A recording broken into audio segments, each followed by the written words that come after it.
Hi guys, రీసెంట్గా నాకు ఒక కమెంట్ వచ్చింది. ప్రీవియస్ వీడియో ఉంది కదా, లవ్లీకి ఎగ్ పఫ్ పెట్టాను అందులో అనమాట. ఏమని అంటే, నందిని నందమని మీకు మనీ ప్రాబ్లం లేదు, ఎందుకు అలా చెప్తారు? మా అత్తయ్య వాళ్ళు మీ వీధిలోనే ఉంటారు, మీ మెయింటెనెన్స్ మామూలుగా ఉండదు, పాపని అడ్డు పెట్టుకుని ఎందుకు అలా చెప్పుకుంటున్నారు? మీ వల్ల తన లైఫ్ అంతా స్పాయిల్ అయిపోతుంది, అదే లైఫ్ ఇబ్బంది పడుతుంది, నన్ను స్టాప్ చేయండి అన్నట్టు అంటున్నారు. దీనికోసమే నేను అయితే ఈ లాంగ్ వీడియో కూడా చేస్తున్నాను. నందిని నందం గారు, మీ పేరేంటో కూడా నాకు తెలీదు. ఇక్కడ ఏదైతే చూపిస్తుందో దాంతోనే నేను చదివి చెప్తున్నాను అనమాట. మీ అత్తయ్య ఇన్ని చెప్పారు మా కోసం అన్నారు కదా, అందులోని ఎంతవరకు నిజముందో తెలియకుండా మీరు ఎలాగా సోషల్ మీడియాలో ఇలా పెడతారు? మా ఛానల్ ఇప్పుడిప్పుడే గ్రో అవుతుంది, మీరు పెట్టే ఈ బ్యాడ్ కమెంట్ వలన మాకు ఎంతవరకు నష్టం జరుగుతుందో తెలిసేయండి. సరే వదిలేయండి, నిజంగానే నా దగ్గర బోల్డ్ మనీయే ఉంటే నేనెందుకు ఇలా డిఫరెంట్ జాబ్స్ చేస్తాను? ఒక పక్క వాలంటీర్గా చేస్తున్నాను, ఒక పక్కన స్కూల్లో టీచర్గా చేస్తున్నాను. అవన్నీ మానేసి ఇంట్లోనే కూర్చుందని కదా. పోనీ మీరు చెప్పినట్టే మా లైఫ్లో ప్రాబ్లమ్సే లేవు అనుకోండి. ప్రాబ్లమ్స్ లేవు అనడానికి మా దగ్గర మనీ ఉన్నాయి అంటున్నారు కదా, ఎక్కడి నుండి మనీ వస్తాయి చెప్పండి? మా హస్బెండ్ లాస్ట్ 3 years నుంచి ఇంట్లోనే ఉంటున్నాడు కదా, పోనీ ఎప్పుడైనా పనికి వెళ్ళడం మీరు చూసారా? చూస్తే చెప్పండి. మరి ఆయన పనికి వెళ్ళకుండా నాకు ఎవరు తెచ్చి పెడతారు? అంటే నాకు తెచ్చే వాళ్ళు ఎవరో ఒకరు ఇంట్లో ఉండాలి కదా. ఆయన బయటకు వెళ్ళకుండా నాకు మనీ ఎందుకు వస్తాయి? పోనీ నేనే జాబ్ చేసేస్తున్నాను, నాకు బోల్డ్ శాలరీ వచ్చేస్తే అప్పుడు మనీ ఉండాలి. నేను చేసేది వాలంటీరు, ఇంకోటి స్కూల్లో టీచరు. వచ్చే 5 ఈ 4 9,000తో నేను ఎలా మీరు అన్నట్టు చాలా మంచి లైఫ్ స్టైల్ని మెయింటైన్ చేసేస్తాను. సరే అదే వదిలేయండి. నాకు బోల్డ్ డబ్బులు ఉన్నాయంటున్నారు కదా, నాకు ఏమైనా ఆస్తులు ఉన్నాయా? నేను ఈ ఏరియాలో 8 yearsగా ఉంటున్నాను. మా పెళ్ళప్పుడు ఎలాంటి సిచ్యువేషన్స్ జరిగాయో మీ అత్తయ్య మీకు చెప్పలేదా? ఎన్ని గొడవల మధ్య మా పెళ్లి జరిగిందో, మేము ఎలా స్టార్ట్ అయ్యాము? నేను శ్రీను ఒంటరిగానే స్టార్ట్ అయ్యాము. నాకున్న సపోర్ట్ అలా మా అమ్మ నాన్న తమ్ముడు, తర్వాత మళ్ళీ మా మదరు మధ్యలో యాడ్ అయింది. అమ్మ వాళ్ళ తరపు నుంచి వచ్చిన సపోర్ట్తోనే ఏదో మంచిగా వెళ్తూ ఉన్నప్పుడే నాకు సడన్గా ఇవన్నీ జరిగినాయి. నిజంగా నా దగ్గర డబ్బులే ఉండుంటే, నాకు అన్ని డబ్బులు ఉంటే మా కోసం, మా అమ్మాయికి హెల్త్ బాగాలేదు మనీ డొనేట్ చేయండి, మా హస్బెండ్కి హెల్త్ బాగాలేదు మనీ డొనేట్ చేయండి అని ఎవరో బయట వాళ్ళు వచ్చి మా కోసం సోషల్ క్యాంపెయినింగ్ చేసి వాళ్ళు ఎందుకు వచ్చి బిల్స్ కడతారు? మీకు తెలియలేదా ఇవన్నీ? మీరు ఇక్కడే అంటున్నారు కదా, పోనీ మీ అత్తయ్య ఇక్కడే అన్నారు కదా, ఈ విషయాలు ఏమీ మీతో షేర్ చేయలేదా? ఈ 8 yearsలో నేను ఎవరితో అయినా మాట్లాడడం మీరు ఎప్పుడైనా చూసారా? నేను ఇంటి నుంచి బయటికి వెళ్ళి ఎవరితో చుట్టుపక్కల వాళ్ళతో మాట్లాడడం చూసారా? మరి అలాంటివి మీకేమీ కనిపించలేదా? మీ అత్తయ్య చెప్పలేదా? మా ఇంట్లో ఏం జరుగుతుందో, నేను ఏం కష్టాలు పడ్డానో నేను ఆల్రెడీ ఇంతకుముందు షార్ట్లో కూడా చెప్పాను. నేను పక్క వాళ్ళతో చెప్పడానికి భయపడతాను, ఎందుకంటే వాళ్ళు నా ముందు ఒకలాగా నా వెనకాల ఒకలాగా నటిస్తారు. దానికంటే మీరే మేలు, కమెంట్స్లో ప్రేమనైనా ద్వేషాన్నైనా నిజంగా చెప్తారు అన్నాను. ఎందుకు చెప్పాను? ఎందుకంటే మన గురించి బయట ఏం చెప్పుకుంటున్నారో నేను ఆల్రెడీ విన్నప్పుడు చాలా బాధపడ్డాను. నాకెవడూ ముందుకి సపోర్ట్ చేయడానికి రాలేదు, కానీ నా గురించి ఇలా తప్పుగా మాట్లాడుతున్నారని. మీకు తెలియదేంటి? నన్ను మీకు చెప్తున్నాను ఫ్రెండ్స్, నన్ను ఒక ఫంక్షన్కి ఎవరు పిల్లరు, అక్షింతలు ఏమని అడగరు. ఎందుకు అంటే మా ఆయనకి బాగాలేదు, పాపకి బాగాలేదు, నా చేతితో అక్షింతలు వేస్తే వాళ్ళకి ఏమవుతుందో అని నన్ను ఎవరు ఫంక్షన్స్కి పిల్లరు. ఇంట్లోనే ఉంటారు, అందరూ ఫంక్షన్లు చేసుకుంటారు, మా రిలేటివ్స్లోనే నన్ను ఎవరు పిల్లరు.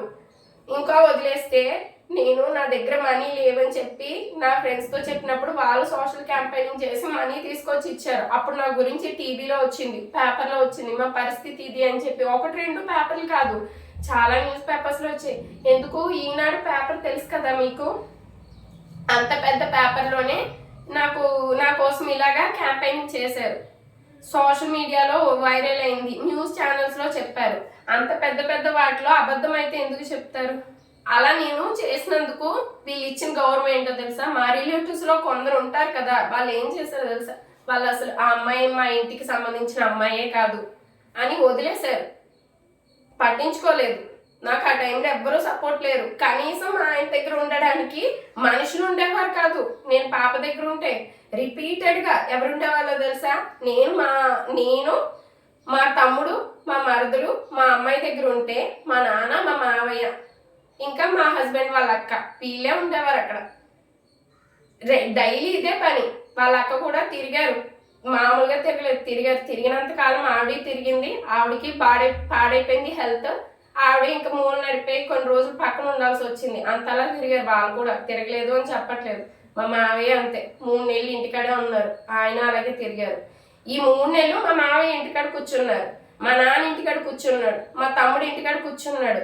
మా హస్బెండ్ వాళ్ళ అక్క కాబట్టి వాళ్ళ హస్బెండ్ ఏదో కొద్దిగా గొప్ప వర్క్ చేశారు కాబట్టి వాళ్ళకి కొంత మనీ షార్టేజ్ వచ్చినా వాళ్ళు తిరిగారు. వీళ్ళందరికీ మనీ ఎవరు తెచ్చిపెట్టారు? మా దగ్గర అంతంత కట్టలు ఉంటాయి. ఎవరి కష్టాలు వాళ్ళకు ఉంటాయి కదా. మీరు ఇలా ఏది వచ్చి అది కరెక్టో కాదో మాట్లాడితే అస్సలు బాగోలేదని.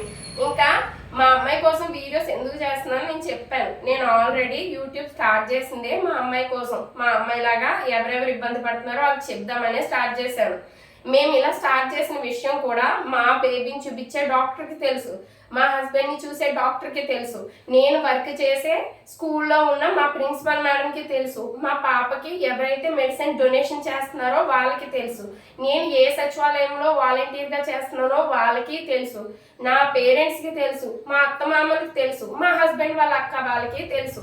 ఇంతమంది దగ్గర నేను దాచేద్దును కదా. మరి నా దగ్గర డబ్బులు ఉండి నేను ఇలా వీడియోస్ చేస్తున్నాను, వాళ్ళకి తెలియకుండా ఉండాలని దాద్దును కదా. మరి ఎందుకు ఇంతలా అందరికీ చెప్పుకుంటాను నేను? ఎందుకండి ఇలాగా తప్పుగా మాట్లాడడం? మా ఇంట్లో ఎన్ని ప్రాబ్లమ్స్ ఉన్నాయో తెలియదు మీకు. నిజంగా నా ప్రాబ్లమ్స్ చెప్తే మీరు ఏమనుకుంటారు అని నేను సగం చెప్తున్నాను. అంత వరస్ట్ సిచ్యువేషన్ నాది. పెళ్ళైన 1 మంత్ నుండి స్టార్ట్ అయింది నా వరస్ట్ సిచ్యువేషన్ అనేది ఏంటి అని. అప్పుడు నా పేరెంట్స్ వచ్చి హెల్ప్ చేయడానికి లేదు, ఎందుకంటే మాకు సంబంధం లేదు, మీరు చేసుకున్నారు అని మా అమ్మ వాళ్ళు అనేవారు. ఇటుపక్క మీరు చేసుకున్నారు, మాకు సంబంధం లేదనేవారు. నేను మా హస్బెండ్ పడ్డం ఏదో వెళ్తున్నాం రా అనేసరికి పాప పుట్టింది బాగుంది అన్న టైంలోనే అలా రాయి పడిపోయింది. అప్పటి నుండి ఇంట్లోనే ఉన్నాడు. ఒక్కొక్కటి డబ్బులు అయిపోయినాయి, అప్పులు అయిపోయినాయి, ఉన్న బంగారం పోయింది. నేను చెప్పేది అబద్ధం అయితే నేను గోల్డ్ ఇయర్ రింగ్స్ పెట్టుకునేదాన్ని. నా వీడియోస్ అన్నింటిలో మీరు చూశారు కదా ఫ్రెండ్స్. లాస్ట్ 1 వీక్ నుంచి నేను పెట్టిన వీడియోస్లో ఎక్కడైనా నేను ఇయర్ రింగ్స్ పెట్టుకోవడం చూసారా మీరు? మా పాపకి ఎప్పుడు హాస్పిటల్లో ఇలా బాగాలేదు, హాస్పిటల్ తీసుకెళ్ళాలి అన్నాను, అప్పుడు తాకట్టు పెట్టాను, తీసుకొచ్చాను. పాపకి వచ్చాయని మిగిలిన నాకు వచ్చినాయి. ఇప్పుడు నా ట్రీట్మెంట్కే తిక్కన లేదు. మీరు ఎలా చెప్తారు? నా ట్రీట్మెంట్ మార్నింగ్ ఈవినింగ్ కూడా చేయించుకోవాలి. నేను ప్రతిసారి ఈవినింగ్ వెళ్ళినప్పుడు పెడుతున్నాను, మార్నింగ్ ఎందుకు పెట్టట్లేదు? ఎందుకంటే నేను హాఫ్ డేనే ట్రీట్మెంట్ చేయించుకుంటున్నాను. ఎందుకు గాయస్? ఇగో ఈ స్వెటర్, నాకు ఫీవర్, ఈ స్వెటర్ని క్లోజ్ చేసుకోవడానికి పెట్టే జిప్పే వేయించడానికి తిక్కన లేక అలాగే వేసుకుని తిరుగుతున్నాను. ఇంత ఫీవర్ ఉన్నా కానీ ఆ జిప్పు వేయించుకోవడానికి. పోనీ మా దగ్గర ఏమైనా బ్యాంక్ బ్యాలెన్స్ చాలా ఉండిపోయినాయి అంటే అది కూడా స్క్రీన్ షాట్ కూడా పెడతాను. అంత అలా ఉంది మా సిచ్యువేషన్. డైరెక్ట్గా చూపిద్దును, మళ్ళీ మా నెంబర్ కనిపిస్తుందని చూపించట్లేదు. ఇంకొకటి ఏంటి, నేను మిమ్మల్ని ఎప్పుడైనా సోషల్ మీడియాలో మనీ అడిగానా? మీరు చెప్పండి నందిని గారు, సోషల్ మీడియాలో మనీ అడిగానా? లేదు కదా. మాకు ఇది సిచ్యువేషన్ అని తెలిసి చాలా మంది స్వచ్ఛందంగా వచ్చి మనీ డొనేట్ చేస్తాను అన్నారు. నేను ఎందుకు రిజెక్ట్ చేస్తున్నాను? నా కాళ్ళ మీద ఏదో నేను నిలబడడానికి ట్రై చేస్తున్నాను. ఆల్రెడీ చాలా మందికి రుణపడిపోయాను, వీళ్ళిద్దరిని సేవ్ చేసి బయటికి తీసుకొచ్చినప్పుడే. వాళ్ళందరి రుణాన్ని నేను తీర్చుకోలేకపోతున్నాను. కొత్తగా మళ్ళీ నేను ఎందుకు ఎవరి దగ్గర హెల్ప్ తీసుకోకూడదు, మళ్ళీ వాళ్ళకి నేను ఏ సాయము తిరిగి చేయలేను, ఆ గిల్టీనెస్ నాలో ఉండిపోయి నేను ఏ ఒక్కరి దగ్గర తీసుకోలేదు. మా అమ్మాయికి ఒక సిస్టర్ మాత్రం బర్త్డే కేక్ అయితే ప్రజెంట్ చేశారు, అంతే. ఇంకెవరి దగ్గర నేను ఏమీ తీసుకోలేదు. నిజంగానే ఇప్పుడున్న ఈ 25,000 మందిలో ఎవరినో ఒకరిద్దరినైనా అడిగి డబ్బులు తీసుకుందాం కదా. నిజంగా డబ్బుల గురించి అడ్డు పెట్టుకుని పాపని మాట్లాడుతున్నాను అంటే మా పాపకి నిజంగా జరిగింది నేను సోషల్ మీడియాలో ఇంకా పెట్టలేదు. మా హస్బెండ్కి ఏం జరిగిందో అది కూడా నిజంగా పెట్టలేదు నేను.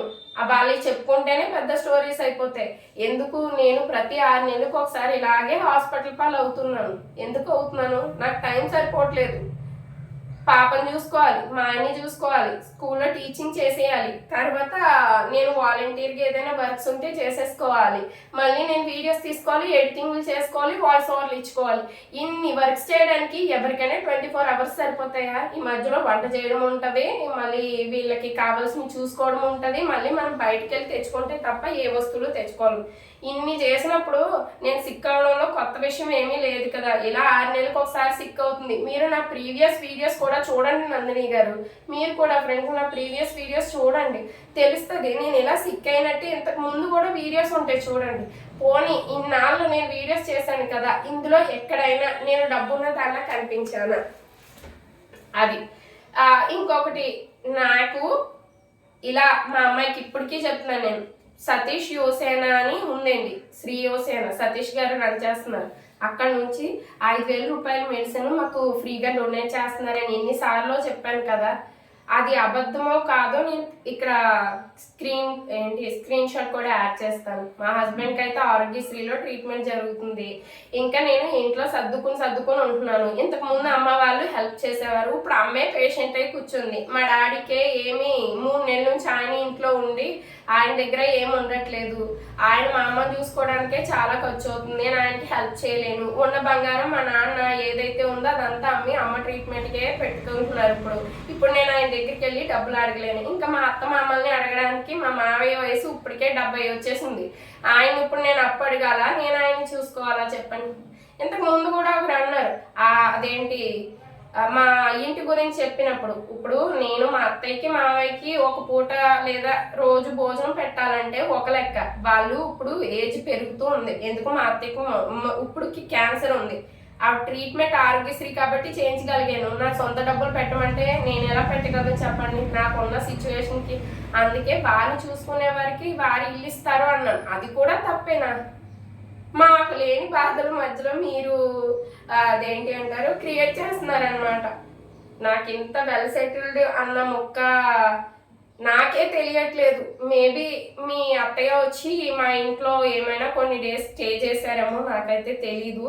మరి అంత అలాగా ఎలా చెప్పారో. నా మెయింటెనెన్స్ గురించి అడుగుతున్నారు కదా, నేను నిజంగా ఇప్పుడు ఎలా ఉందో అలాగే చూపిస్తాను, మీరే ఆశ్చర్యపోతారు. ఇంకోటి ఏంటంటే, నేను పెళ్ళైనప్పటికీ ఇప్పటికీ చాలా మారానండి. అప్పుడు పెళ్ళైన కొత్తలో అమ్మ వాళ్ళు ఎంతో కొంత బట్టలు కొనేవారు. ఇప్పుడు మేము కొనుక్కునే స్టేజ్లో లేను. నేను ఈ యూట్యూబ్లోని వీడియోస్ చూస్తున్నారు కదా, రిపీటెడ్ డ్రెస్సెసే కదా వేసుకుంటున్నాను. అందులో ఏమైనా కాస్ట్లీ డ్రెస్సెస్ కనిపించాయా మీకు? వేసుకున్నవే వేసుకుంటున్నాను. అది కూడా అర్థం కాలేదా మీకు నందిని గారు? ఇలా ఒకరి గురించి తప్పుగా మాట్లాడడం కరెక్ట్ కాదండి. నేను నిజంగా కష్టంలో ఉన్నానో లేదో మీరే ఒకసారి ఇంటికి వస్తే తెలుస్తుంది. ఇలా ఇంటికి వచ్చిన వాళ్ళు చాలానే మంది ఉన్నారు కదా, వాళ్ళలా మీరు కూడా ఇంటికి వస్తే నేను ఏమైనా వద్దంటానా? ఎవరైనా ఇంటికి వచ్చి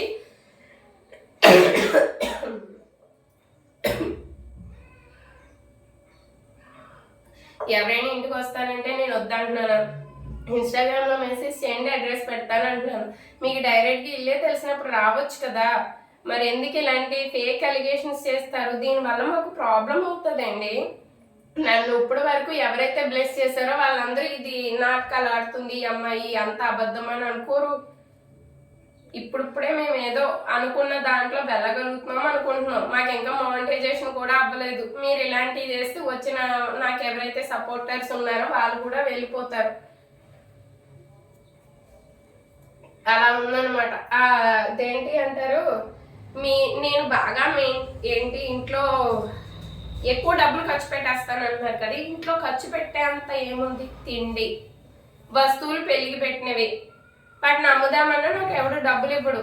బంగారం అందుకే అమ్ముకుంటున్నాను. తాకట్టులో ఉన్నాయి ఇప్పటికి. నేను వెల్ సెటిల్డ్ అని మీరు డిసైడ్ చేశారు కాబట్టి మా ఇంట్లో డబ్బులు ఎక్కడ కనిపించాయో పోనీ అవి తీసుకొచ్చి ఆ బంగారాలు అవి మీరే విడిపించండి. ఒకసారి మన వంటగదిలో గ్రాసరీస్ ఎంత వరకు ఉన్నాయో చూపిద్దుగాని. సో ఎవరిదైనా సరే వాళ్ళు ఎలా ఉన్నారు అనేది వంటగదిని చూస్తే తెలుస్తుంది అంటారు కదా. వంటగదిలో ఉన్న వస్తువులు బట్టి నేను నా వంటగదిని చూపించి నా పరిస్థితి ఏంటో మీకు ఎక్స్ప్లెయిన్ చేద్దాం అనుకుంటున్నాను.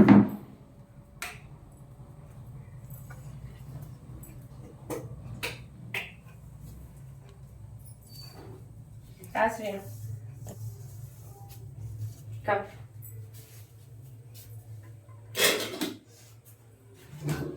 వంటగది అదే మాత్రం 1 వీక్ నుండి అలా వదిలేసాను కదా అందుకు. అప్పుడు ఏవైతే బియ్యం చూపించాను ఇప్పుడు అదే చూపిస్తున్నాను. ఇదిగోండి ఇవి మేము తినే బియ్యం. ఎన్ని ఉన్నాయో చూసారు కదా, మహా అయితే ఒక 1/2 కిలో ఉంటాయి ఇది. ఇంకా మా అమ్మాయి బియ్యాన్ని చూపిస్తాను. స్టోర్ చేసి పెట్టేసుకునే అంత గొప్పగా లేదు. ఇదిగో ఇవి 1 కిలో. మా అమ్మాయి బియ్యాన్ని కూడా అప్పటికప్పుడు తెచ్చుకునే పరిస్థితి నాది.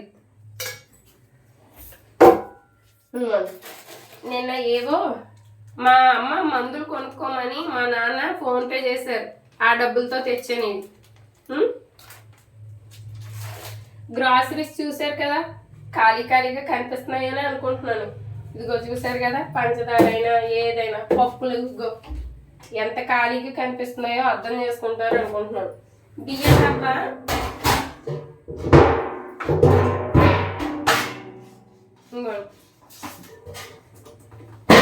ఇది బియ్యం డబ్బా పరిస్థితి.